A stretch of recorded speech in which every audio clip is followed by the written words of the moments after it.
Actually ये बात मैं तुम्हें एंगेजमेंट से पहले बता देना चाहता था, लेकिन कभी ना हिम्मत नहीं कर पाया। लेकिन अब लगता है कि अगर चुप रहा तो इस रिश्ते को आगे नहीं बढ़ा पाऊंगा। ऐसा क्या हुआ है दर्पण? देखो, उससे पहले ना मेरी जिंदगी में एक लड़की थी, लेकिन अब हम दोनों के बीच में कुछ नहीं है। हमारा ब्रेकअप हो गया है। वो सिर्फ मेरा पास्ट था, तुम मेरा प्रेजेंट हो।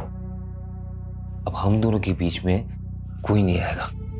तुम्हारे कल से मुझे कोई फर्क नहीं पड़ता, क्योंकि आज तुम सिर्फ मेरे हो।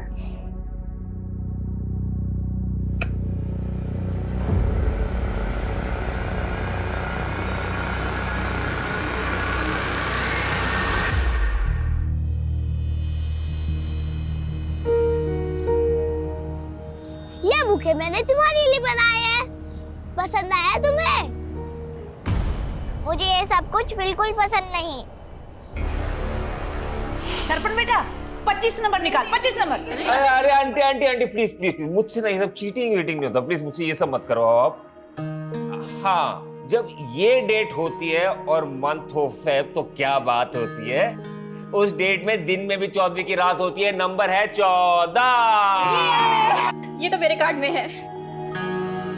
देखा आबा, फिर से मानसी का नंबर आ गया। मुझे तो लगता है ना पक्का कोई साजिश है। तो क्या कर सकते हैं, अब साजिश भी तो तुम्हारा बेटा ही कर रहा है। अरे आंटी, अगर आप हार रही हो तो मुझ पे एलिगेशन मत लगाओ। मैं आदमी हूँ नेक, और अगला नंबर है 1। ये मैं जीत गई। देखा, अब तो पक्का साजिश है, सुधा बता रहे हैं हम तुमको। अच्छा तो फिर हम भी हमारे पास से फेंक देते। आंटी, तंबोला में पासे? मुझे आंटी मत बोलो। क्या हो गया मम्मी? क्या हो गया? अब तुम्हारे कारण मेरी और आभा की बचपन की दोस्ती ना बिना कट्टी के टूट जाएगी। क्यों? क्योंकि मैंने इस आभा की बेटी को अपनी बहू बनाने का फैसला किया है। ये रिश्ता हम दोनों सहेलियों को रिश्तेदार बना देगा। क्यों, बनोगी ना हमारे घर की बहू?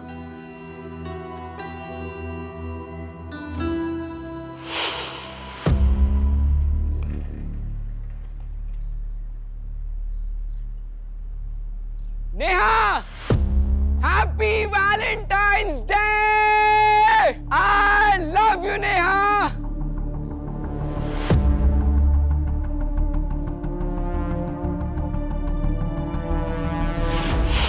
अपनी एंगेजमेंट की सारी पिक्चर्स परफेक्टली पोज्ड है ना? बस एक कमी है। क्या? इनमें मेरे पापा नहीं है। काश वो होते तो। तुम अपने पापा को बहुत मिस करती हो ना? उन्हीं का ड्रीम था कि मैं आईएएस करूं।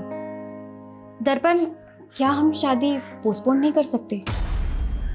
शादी के सेरेमनीज के बीच में मैं एग्जाम की तैयारी कैसे कर पाऊंगी?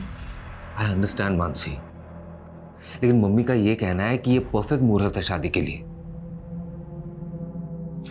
देखो, हम दोनों मिलके ना कुछ एक अरेंजमेंट। भैया आपसे आई एम सॉरी, मुझे नहीं पता था भाभी आप यहाँ हो। कोई बात नहीं, मैं तुम्हें कॉल करती हूँ। बाय दीपक। बाय। क्या बात है? बहुत प्रॉब्लम हो रही है, बिजनेस में कोई ग्रोथ ही नहीं है। भाई ग्रोथ तो तभी होगी ना जब गर्लफ्रेंड के साथ पूरा टाइम स्पेंड नहीं करके काम पे ध्यान देगा तू। ऐसा नहीं है भैया, काम पे ध्यान दे रहा हूँ मैं, वो बस थोड़ी इन्वेस्टमेंट की जरूरत है। दीपक, अब तू भाई को मक्खन लगा रहा है। मैं ऑलरेडी इतना इन्वेस्टमेंट कर चुका हूं तेरे धंधे में, 25% भी उसका रिटर्न नहीं आया है। पर रिटर्न आएगा, थोड़ा टाइम लगता है ना, और इस बार थोड़ी इन्वेस्टमेंट की जरूरत है, बस 5 लाख रुपए चाहिए। 5 लाख? 5 लाख रुपए कहाँ से आएंगे? हाँ, अरे पता है ना तेरे भाई की शादी है, कितने खर्चे लगेंगे उसमें? माँ शादी है तो दहेज भी मिलेगा ना। और मानसी भाभी के घर वाले 5 लाख रुपए नहीं दे सकते। ये दीपक क्या बकवास कर रहा है? तू बोलना क्या चाह रहा है? मानसी की फैमिली से भी हम लोग दहेज लेंगे? भैया मेरा वो मतलब नहीं। एकदम निकम्मा है तू। हम लोगों का नाम डुबाना चाहता है क्या? हाँ मैं ही डूब रहा हूं आप लोग का नाम ना यहाँ पे, और भैया बहुत रोशन कर रहा है आप लोग का नाम। कराओ इनकी शादी और देखो मेरी बर्बादी। ये लड़का पता नहीं कब सुधरेगा।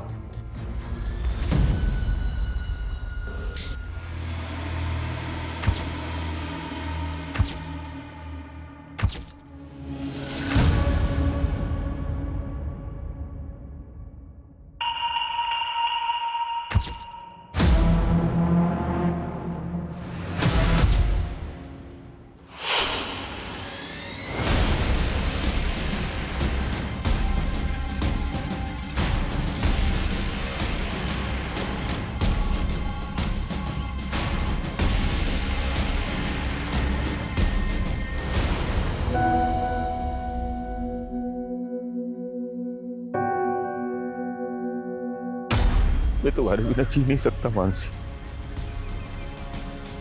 लेकिन तुम्हारे लिए मर तो सकता हूं।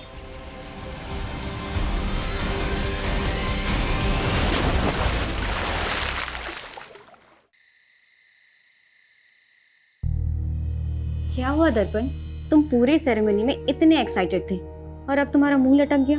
एक्चुअली ये बात मैं तुम्हें एंगेजमेंट से पहले बता देना चाहता था, लेकिन कभी ना हिम्मत नहीं कर पाया।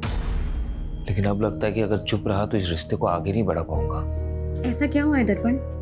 देखो, उससे पहले ना मेरी जिंदगी में एक लड़की थी, लेकिन अब हम दोनों के बीच में कुछ नहीं है, हमारा ब्रेकअप हो गया है। वो सिर्फ मेरा पास्ट था, तुम मेरा प्रेजेंट हो। अब हम दोनों के बीच में कोई नहीं आएगा। तुम्हारे कल से मुझे कोई फर्क नहीं पड़ता, क्योंकि आज तुम सिर्फ मेरे हो।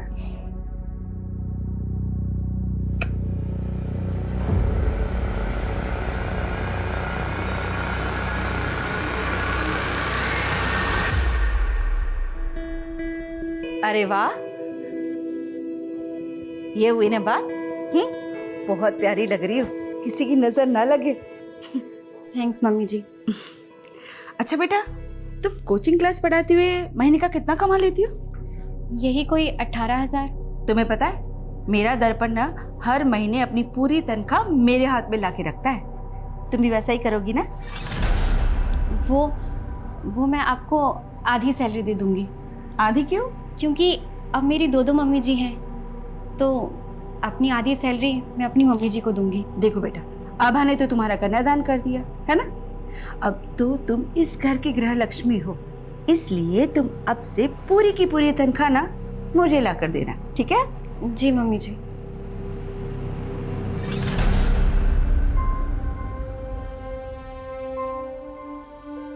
मानसी, मम्मी थोड़ी पुरानी ख्यालात की है, उन्हें तुम पॉजिटिवली लो। ये लो कुछ पैसे, तुम ये अपने घर वालों को दे देना। लेकिन मैं ये पैसे उन्हें नहीं दे सकती। क्यों नहीं दे सकती?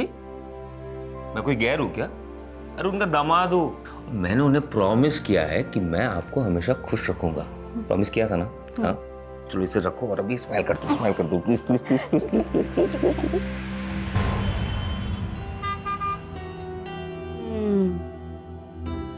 अच्छी है ना? आप जब भी मार्केट आते हो यहाँ पे चाय पीना जरूर आती हो, है ना? हाँ, और हम मानसी को भी लेकर आएंगे, उसे बहुत अच्छा लगेगा, है ना? जरूर लाएंगे।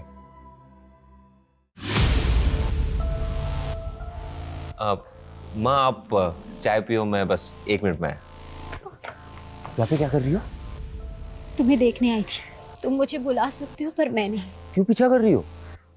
तुम्हें पता है ना मैं शादीशुदा हूँ। मेरे पापा के गुस्से की सजा मुझे मत दो। बातों का अब कोई फायदा नहीं खोमो, मैं अपनी शादी से खुश हूँ। तुम सिर्फ मेरे थे, मेरे हो और मेरे ही रहोगे। मैं तुम्हें किसी और के साथ नहीं देख सकती। प्लीज सीन मत करो, रियली सॉरी।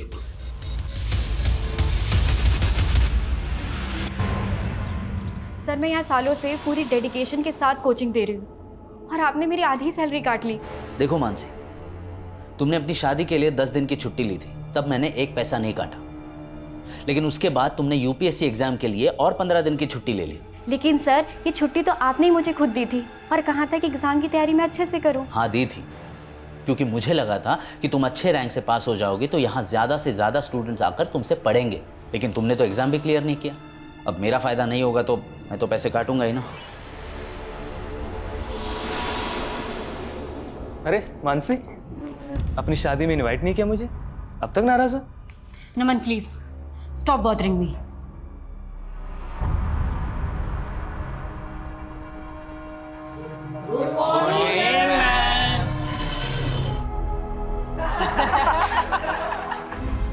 ये रहा तुम्हारा तोहफा और मुझे भी मेरा तोहफा मिल जाना चाहिए, समझे?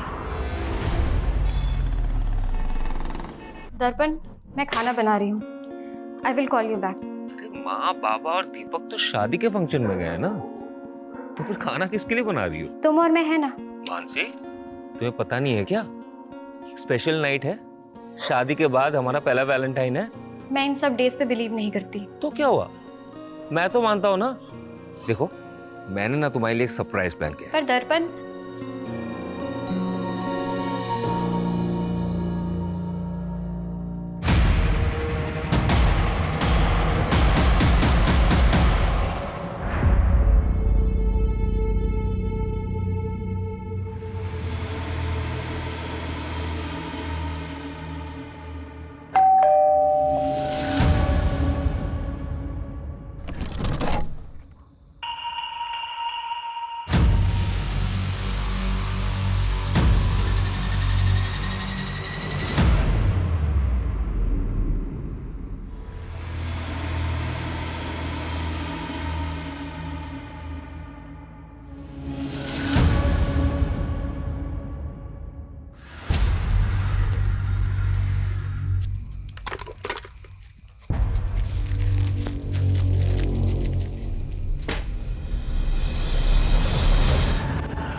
कौन कौन था यहाँ पे?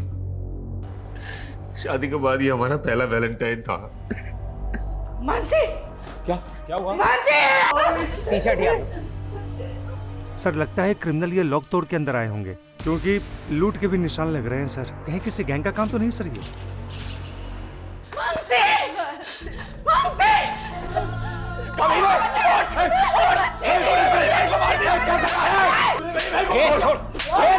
इससे बड़ी बहन को मार दिया। क्या बकवास कर रहा है पुलकित? सही तो बोल रहा है मेरा बेटा। सर इन्होंने हमसे दहेज मांगा था, हम लोग नहीं दे पाए तो मार दिया मेरी बेटी को। सर कैसी बातें कर रही है तू आबा? तेरी बेटी को मैंने अपनी बेटी की तरह माना। झूठ मत बोल। सर इसने, मेरी बेटी के पति ने इसने छोड़ोगे नहीं।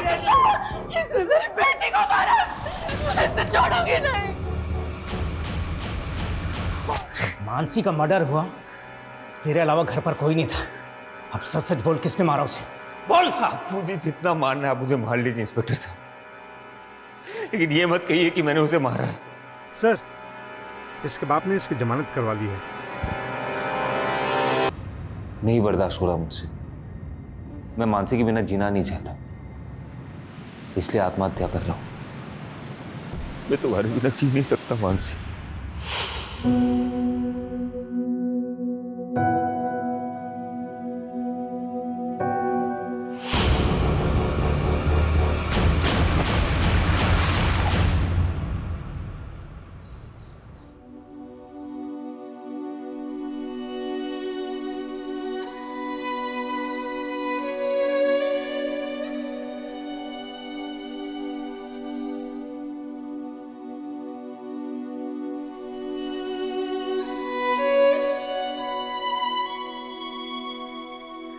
दस साल हो गए हैं जब से ये दोनों गए हैं ना, जैसे जीवन की खुशियां ही चली गई।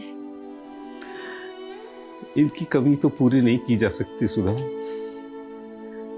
लेकिन आज दीपक की सगाई है, उसकी खुशियों के लिए तो हमें जीना ही होगा ना।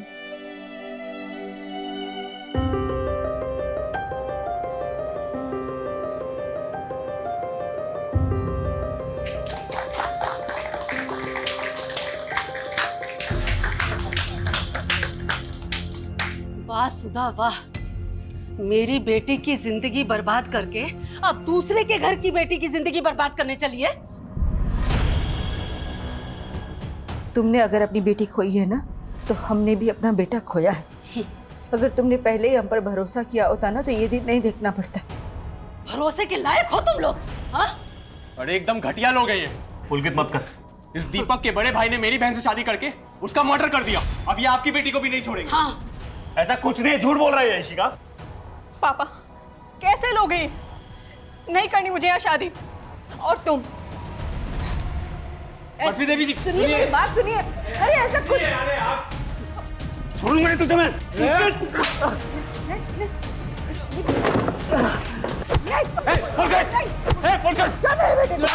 मेरे बेटे को मारा तूने।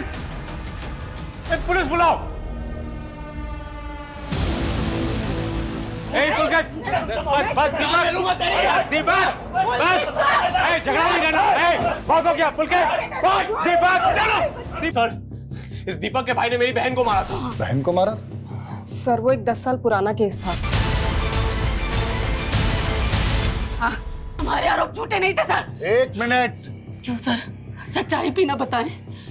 मेरी बेटे की वो लाश आज भी सर मुझे वो दिन याद आता है। आप दोनों के परिवारों के साथ जो कुछ भी हुआ है उसे हम समझ सकते हैं, लेकिन आप नहीं समझ सकते सर। हमें तो 10 साल से इंसाफ भी नहीं मिला। मैं उस केस को फिर से देखूंगा। अभी आप प्लीज यहां से जाइए। I request you. चलिए, लेके जाइए इनको। चलिए आप लोग। और आप लोग भी।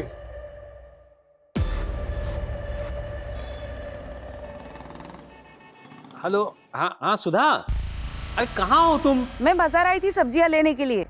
घर में एक भी सब्जी नहीं थी। अरे तो इतनी रात को जाने की क्या जरूरत थी? यहाँ घर में कुछ ना कुछ फ्रिज में रहता ही है ना। अरे आप तो खा लेते, लेकिन दीपक नहीं खाने वाला ना, उसके तो 100 नखरे हैं। हाँ। अरे लगता है दीपक आ गया। तुम भी जल्दी आओ, मैं देखता हूँ दरवाजे पे। ठीक है?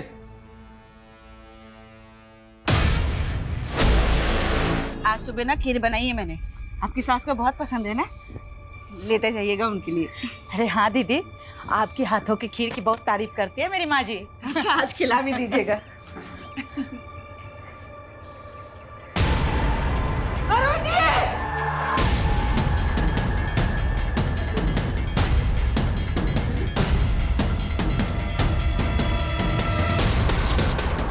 सर ये देखिए सर, दरवाजे पे फोर्स्ड एंट्री के साइन भी, और घर की हालत देखकर लग रहा है कि लूट भी हुई है।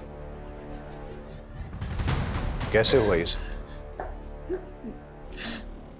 जब ये सब हुआ तो मैं और माँ घर पर नहीं थे। सर सुधा जी मार्केट ही गई थी, मैं भी उनके साथ अंदर आई। आपको किसी पे शक है? मानसी का भाई पुलकित, उसी ने किया ये। मानसी भाभी के साथ भी ऐसे ही हुआ था, पर उस वक्त उसके भाई ने मेरे भाई दर्पण पे सारा आरोप लगा दिया। क्या पता आपने क्या छुपा रहा हो? आप ये कहना चाहते हो कि 10 साल पहले पुलकित ने अपनी बहन के साथ भी? पता नहीं सर, पर मेरे पापा को तो उसी ने मारा है। अगर दोनों केसेस की मॉडस ऑपरेंडी वाकई में सेम है तो हमें मानसी के मर्डर केस को भी स्टडी करना पड़ेगा। मानसी का मर्डर केस अभी तक सॉल्व नहीं हुआ है। अरुण जी की बॉडी को पोस्टमार्टम के लिए भेज दो और इस पुलकित को बुलाओ जरा police station. Okay sir. Sir वो दीपक फंसा रहा है मुझे क्या मिलेगा उसके बाप को मार के? कल तक अपनी बहन के लिए इंसाफ मांग रहा था तू, कहीं बदला तो नहीं ले लिया तूने? सर आप पुलकित को ऐसे अरेस्ट नहीं कर सकते, उसने कुछ नहीं किया है, वो कल शाम से घर पे ही था सर। देखिए वो हम पता करेंगे कि कल शाम को वो कहाँ पे था। हमने वार्निंग देकर छोड़ा था उसको जब उसने दीपक की पिटाई की थी।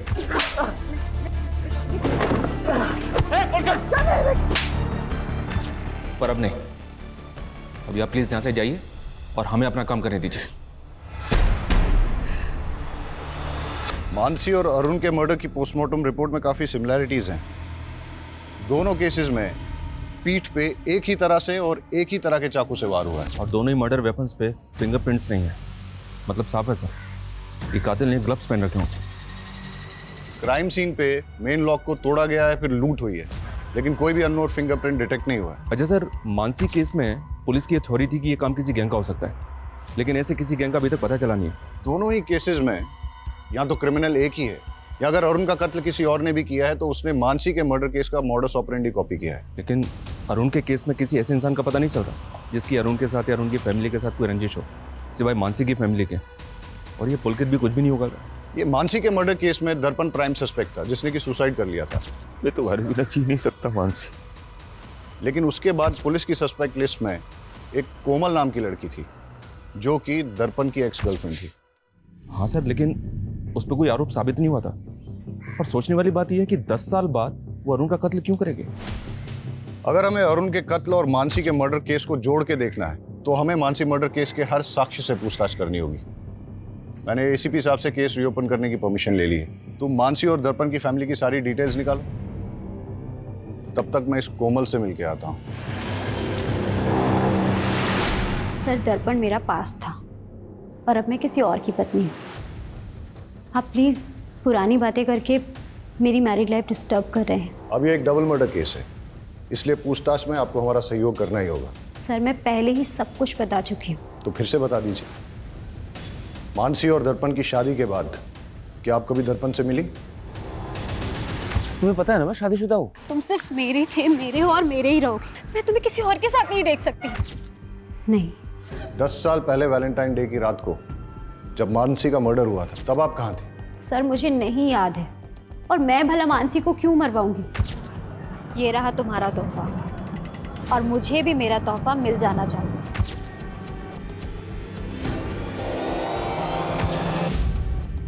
आपका और दर्पण का ब्रेकअप क्यों हुआ? क्योंकि मेरे पापा नहीं चाहते थे कि मैं दर्पण से शादी करूं। आपके पापा पॉलिटिकल लीडर थे? जी। मानसी के मर्डर और दर्पण के सुसाइड केस की इन्वेस्टिगेशन का रडार जब आपके ऊपर आया, उसके बाद उन्होंने काफी कुछ मैनिपुलेट करने की कोशिश की थी। सर मेरे ऊपर झूठे आरोप लगाए गए थे, मेरे कैरेक्टर पे उंगली उठाई जा रही थी। इनफैक्ट आप समझ भी नहीं सकते कि मैंने क्या क्या सहा था, पर लास्ट में मेरे खिलाफ कुछ साबित नहीं हो पाया।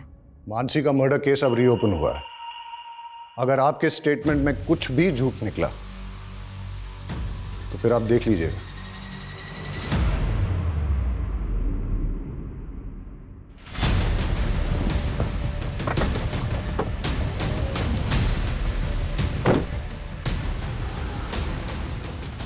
मिसा जी, आप यहाँ क्यों आए हैं?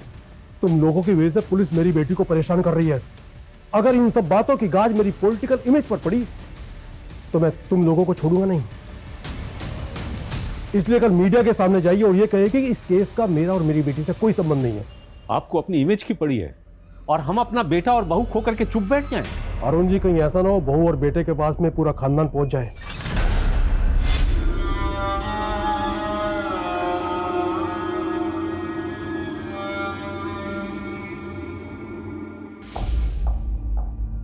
मेरी बेटी की अच्छी सास बनने का नाटक तूने बहुत कर लिया सुधा।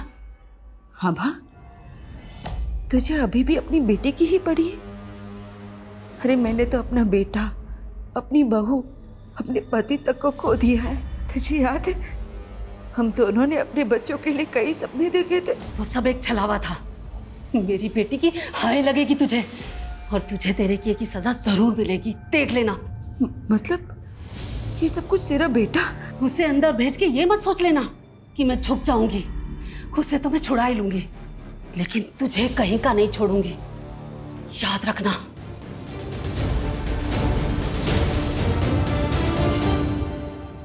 दस साल पहले पुलिस ने जब दर्पण को रिमांड पे लिया था तो उसने बयान दिया था कि मानसी जिस कोचिंग इंस्टीट्यूट में पढ़ाने जाया करती थी उसको लेकर वो काफी ज्यादा अपसेट थी।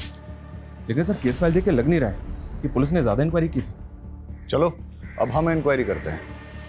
ये आप क्या बोल रहे हैं सर? 10 साल हो गए, मानसी का कातिल पकड़ा ही नहीं गया? क्यों, आपको नहीं मालूम कि केस अभी तक भी ओपन है? नहीं सर। आई होप आपको मानसी से जुड़ी 10 साल पुरानी बातें याद होंगी। जी कुछ कुछ। मानसी को आपसे कोई प्रॉब्लम तो नहीं थी? मुझसे? अब मेरा फायदा नहीं होगा तो मैं तो पैसे काटूंगा ही ना। नहीं सर। उनके पति ने स्टेटमेंट दी थी कि उनको इंस्टीट्यूट में किसी बात से स्ट्रेस था। ऐसा कुछ हुआ था इंस्टीट्यूट में 10 साल पहले? हाँ सर, एक बात है, मानसी ने इंस्टीट्यूट के 2 स्टूडेंट्स की कंप्लेंट की थी। कंप्लेंट? एक्चुअली तब मानसी नहीं चाहती थी कि उन दोनों पे कोई पुलिस कंप्लेंट हो या उनका करियर बर्बाद हो, लेकिन हाँ मैंने उन दोनों को रेस्ट्रिकेट कर दिया था। आप हमें उन स्टूडेंट्स के नाम, फोन नंबर और एड्रेस दे दीजिए, और मानसी 10 साल पहले जिन जिन स्टूडेंट्स को पढ़ाती थी उन सब की डिटेल्स भी दीजिए।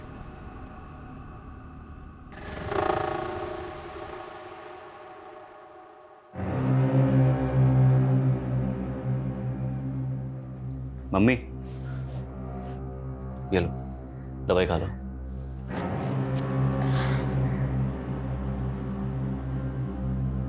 ये लो।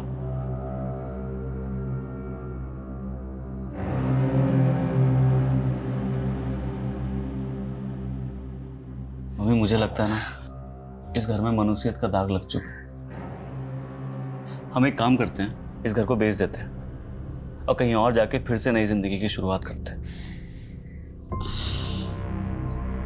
Mummy mummy mummy mummy mummy अब ठीक? मम्मी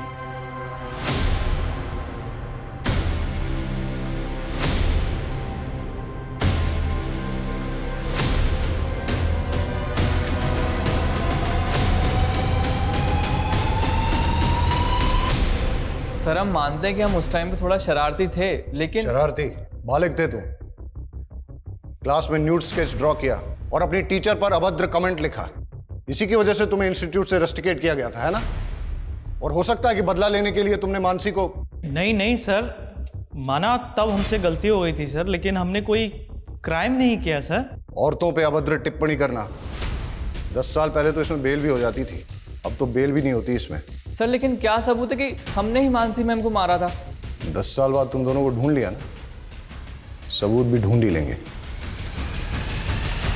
इन दोनों लड़कों के पिछले 10 साल की हिस्ट्री निकालो। सर लेकिन ये दोनों लड़के मानसी के ससुर अरुण को जानते तक नहीं, तो फिर ये अरुण को क्यों मारेंगे?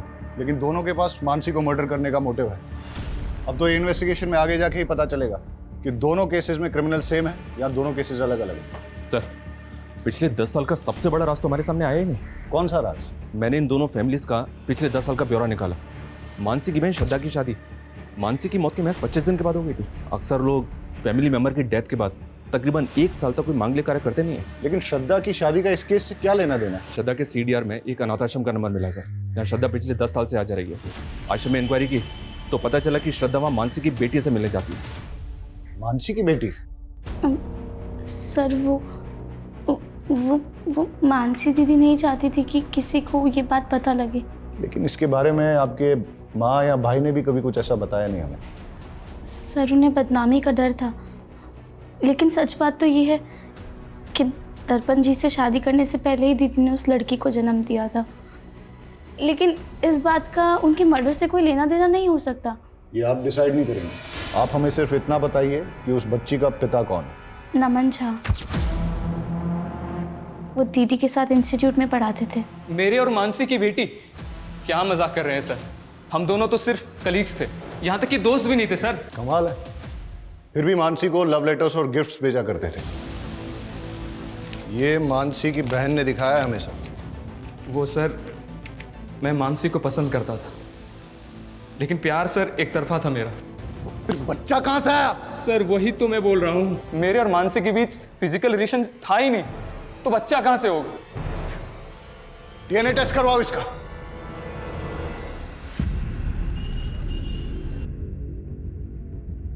मैंने तुझे बोला था ना, इस दर्पण से दूर रहना। फंस गई ना पुलिस के चक्कर में। पापा ये सब कुछ आपकी वजह से हुआ है। आपने क्यों मुझे और दर्पण को शादी नहीं करने दी? उसकी वजह से उसे मानसी से शादी करनी पड़ी और मुसीबत में मैं फंस गई। डोंट वरी बेटा, बेटा भले ही मैं पावर में नहीं हूं, लेकिन फिर भी इतना पावरफुल हूं कि तुझे छोटी मोटी मुसीबत से निकाल सकूं। सरप्राइज। वाह, तुम तो हमेशा मुझे सरप्राइज कर देते हो। तुम्हारा मंगलसूत्र कहाँ है? वो तो मैंने उतार दिया। तुम मुझसे मिलते हो ना तो मुझे गिल्ट लगता है कि मैं अपने हस्बैंड को धोखा दे रही हूँ। लेकिन क्या है कि तुम मंगलसूत्र में और सुंदर लगती हो। जाओ पहन के। क्या यार, तुम मुझसे प्यार करते हो मंगलसूत्र से? मुझे कुंवारी लड़कियां पसंद ही नहीं आती। जाओ पहन के आओ। अरे यार, मुझे नहीं पहनना मंगलसूत्र। सर नमन का डीएनए तो उस बच्ची के डीएनए से मैच नहीं हुआ, लेकिन उस बच्ची का डीएनए मानसी के प्रेजर्व्ड डीएनए से 50% तक मैच हो गया। जेनेटिक मैच 50%, मतलब बच्ची मानसी की नहीं है, लेकिन मानसी की फैमिली में से ही किसी की है, इसीलिए डीएनए मैच 50% ही मिला है। श्रद्धा ने जो स्टेटमेंट दिया है वो भी गड़बड़ है सर। मर्डर से पहले मानसी रेगुलर इंस्टीट्यूट जा रही थी, अगर तब वो प्रेग्नेंट होती तो सबको पता होता। और श्रद्धा ने ये भी नहीं बताया कि उसकी डिलीवरी कहाँ हुई थी। सर मैं बहुत डर गई थी, मुझे कुछ समझ में नहीं आ रहा था कि मैं आपको क्या जवाब दूं। तो बच्ची आपकी है, लेकिन अनाथ आश्रम के रिकॉर्ड में उस बच्ची की माँ का नाम मानसी क्यों है? सर श्रद्धा के साथ धोखा हुआ था, 18 की भी नहीं हुई थी सर, और उस सिद्धार्थ ने इसकी जिंदगी तबाह कर दी। सिद्धार्थ, मेरी बहन नाबालिग है, तुझ पे चार्ज लगेगा। नहीं दीदी, ये क्या कह रहे हो? सिद्धार्थ मुझसे बहुत प्यार करता है। अरे तुझे ये नहीं दीदी, मैं उससे बहुत प्यार करता हूँ, मैं शादी भी उसी से ही करूँगा। बाद में वो मुकर गया और हम इज्जत के डर से आपके पास नहीं आ पाए, और डॉक्टर ने भी इसका अबॉर्शन करने से मना कर दिया। इसलिए दीदी भी टेंशन में थी, तो हमने श्रद्धा को मामा के घर भेज दिया। हम सोच ही रहे थे कि उस बच्ची का क्या करें, तभी मानसी का मर्डर हो गया। मैंने अपनी छोटी बेटी के दाग को छुपाने के लिए अपनी मरी बेटी के नाम का इस्तेमाल किया। कहीं ऐसा तो नहीं कि आपने मानसी को इसलिए मरवाया ताकि उसके साथ साथ आप अपने किसी काले कारनामे का राज भी दफन कर सकें? हम मानसी को मारने के सपने में भी नहीं सोच सकते सर। उसे दर्पण के घर वालों ने मारा है, ये बात मैं आपको लिख कर दे सकती हूँ। सर ये मानसी मर्डर केस में इतने सारे सस्पेक्ट एक के बाद एक हमारे सामने आए। सर हमारा खबरी इस केस में लूट करने वाले गैंगस्टर्स की इन्फॉर्मेशन निकाल रहा था, तो एक प्रोस्टिट्यूट से उसे पता चला कि एक हिस्ट्री शीटर उसका रेगुलर कस्टमर था, और उसने नशे में उससे कहा था कि 10 साल पहले किसी नेता ने उसे सुपारी दी थी। कौन सा नेता? सर ये तो पता नहीं चला, लेकिन सर कोमल का बाप भी नेता था। भले ही मैं पावर में नहीं हूँ, लेकिन फिर भी इतना पावरफुल हूँ कि तुझे छोटी मोटी मुसीबत से निकाल सकूं। और 3 साल पहले उसकी डेथ हो गई। और वो हिस्ट्री शीटर कौन है? सर बबलू नाम है उसका, मारपीट लूटपाट के केस में कई बार अंदर आ चुका है। उठा के लाओ इस बबलू को। मैंने कोई सुपारी नहीं ली थी सर। हमको सब पता है, तेरा वो नेता कमलेश चौधरी के कार्यकर्ताओं के साथ उठना बैठना है ना। अब बता, किसकी सुपारी ली थी और किससे ली थी? हाँ सर, मैंने सुपारी ली थी, पर वो मुझे नेताजी ने नहीं, उनकी बेटी ने दिया था। ये रहा तुम्हारा तोहफा, और मुझे भी मेरा तोहफा मिल जाना चाहिए। तुझे कोमल ने सुपारी दी थी? हाँ सर, पर सर मैंने किसी का मर्डर नहीं किया सर, मैं तो पैसे लेके भाग गया था। कोई भी मेरा नाम लेगा और आप मान लेंगे। मैंने कोई सुपारी नहीं दी है। हमने उस आदमी को इतना तोड़ा कि उसने सब सच उगल दिया। अब आपसे भी सच उगलवाने के लिए ऐसा ही कुछ करें ठीक नहीं रहेगा। सच बोलिए। हाँ, मैंने दी थी सुपारी, पर सर उसने मानसी को नहीं मारा, वो तो पैसे लेके भाग गया था। जिस रात मानसी का कत्ल हुआ उस रात आप कहाँ थी? देखो मानसी, दर्पण आज भी मुझसे ही प्यार करता है। ये बकवास करने आई हो तुम यहाँ पे? अब सच तो तुम्हें स्वीकार करना ही पड़ेगा। डाइवोर्स दे दो दर्पण को। तुम्हें दोबारा मुझसे मत कहना, निकलो यहाँ से। लेकिन मैंने मानसी को नहीं मारा सर। मेरी गलती सिर्फ इतनी है कि मैंने दर्पण से प्यार किया। अगर आपने मानसी को नहीं मारा तो फिर किसने मारा है? सर, हमने अरुण की बीवी पे नजर रखी थी। वो अक्सर एक कैफे में जाती है और अरुण की हत्या वाली रात भी वो उसी कैफे में थी। वहां की एक फुटेज मिली, ये देखिए। लेकिन सुधा ने तो कहा था उस रात वो सब्जी खरीदने गई थी। मैं सब्जी लेने गई थी, फिर वहाँ से चाय पीने का मन किया तो चाय पीने चली गई। इसमें कोई हर्ज है क्या? हम बस कंफर्म कर रहे थे सुधा जी। सर, सुधा के सीडीआर के मुताबिक वो ज्यादा किसी को कॉल नहीं करती थी, लेकिन उसके सीडीआर में एक नंबर ऐसा है जिससे वो लगातार टच में थी। किसका नंबर है ये? सुधाकर यादव, आगरा का नंबर है ये। सुधाकर यादव, ये नाम कहीं सुना है मैंने।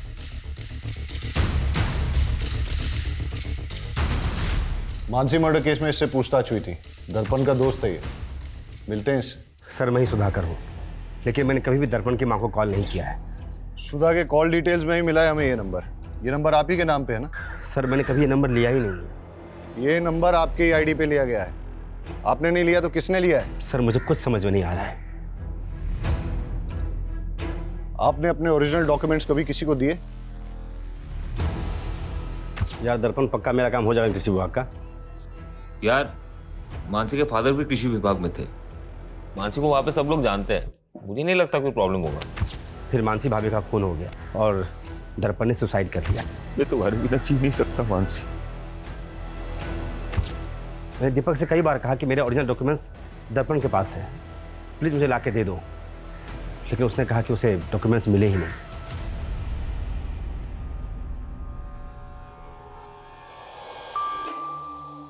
इतना ही पसंद है तो अपने नाम का मंगलसूत्र क्यों नहीं बना देते? तू पागल हो गई है क्या? शादी कुंवारी लड़कियों से की जाती है। कल तक तो तुम्हें शादीशुदा लड़कियां पसंद थी, अब कोई और पसंद आ गई क्या? क्या हो गया तुझे? जैसे चल रहा है वैसे चलने देना। नहीं चलेगा। अब मैं तुम्हारी बातों में नहीं आने वाली। मुझे मना करेगी? सुधाकर के बयान से लग रहा है कि उसके नाम पे लिया गया नंबर और कोई इस्तेमाल कर रहा है। नंबर ट्रेस पे डालो और पता करो कौन इस्तेमाल कर रहा है ये नंबर। सर, अंजलि होटल में दर्पण के भाई दीपक ने एक लड़की को करके उसकी जान लेने की कोशिश की। सर, वो दोस्त थी मेरी। मैं हाथ नहीं उठाना चाहता था उस पर गुस्से में कंट्रोल नहीं होता मुझसे। और सेक्सुअल डिजायर भी कंट्रोल नहीं होता तेरा।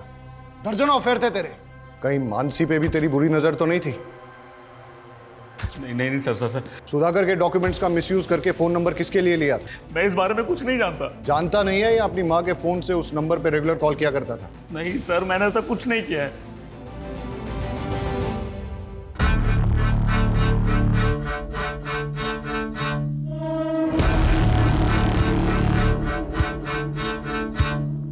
वेटर,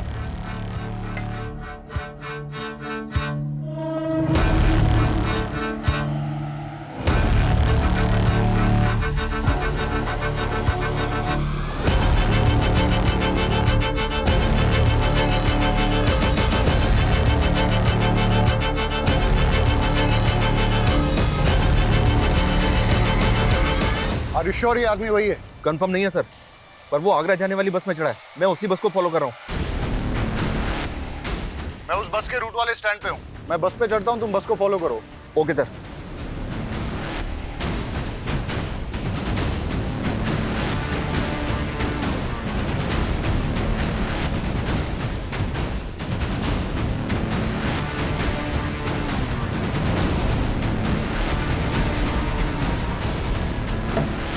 मुझे ऐसा लगता है मैंने आपको कहीं देखा है। जी नहीं नहीं मैं तो आपको नहीं जानता। अब मेरा स्टॉप आ गया है। एक्सक्यूज मी भैया रुक जाओ, मेरा स्टॉप आ गया है। अरे भैया जल्दी रुको ना यहाँ पे। हेलो गाड़ी रोको।